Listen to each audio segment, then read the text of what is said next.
આજનો શુભ સંદેશ આપણને નમ્રતાનો પાઠ શીખવાડે છે. કોઈ દુકાનદારને તમે વસ્તુ વેચવા બદલ અભિનંદન પાઠવ્યા છે? કે પછી કોઈ ટેક્સી ડ્રાઈવરને ટેક્સી ચલાવવા માટે આભાર કહ્યું છે? ના, આપણે તે કદી કરતા નથી. પણ શા માટે? કેમ કે દુકાનદાર અને ટેક્સી ડ્રાઈવર તેમની ફરજ નિભાવે છે.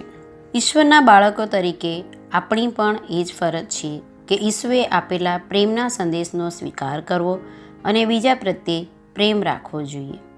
જ્યારે આ ફરજ બજાવીએ છીએ ત્યારે આભાર કે અભિનંદનની આશા ન રાખવી જોઈએ, કારણ કે ઈશ્વરના બાળકો તરીકે આપણી આ ફરજ છે અને તે જ સાચી માનવતા છે.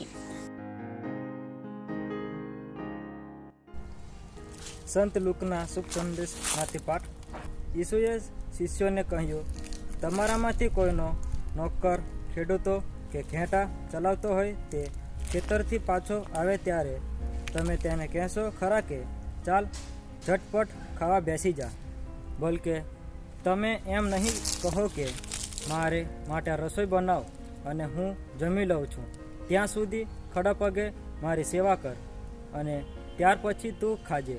નોકર તમારી આજ્ઞા પ્રમાણે કરે છે, એટલા માટે અમે તેનો આભાર માનો છો ખરા? એ જ પ્રમાણે તમારે પણ મેળવેલી બધી જ આજ્ઞાઓ પાડ્યા પછી કહેવું જોઈએ કે અમે તો નાલાયક છોકરો છે, એમ કેવળ અમારું કર્તવ્ય જ બજાવ્યું છે. આ પ્રભુની વાણી છે.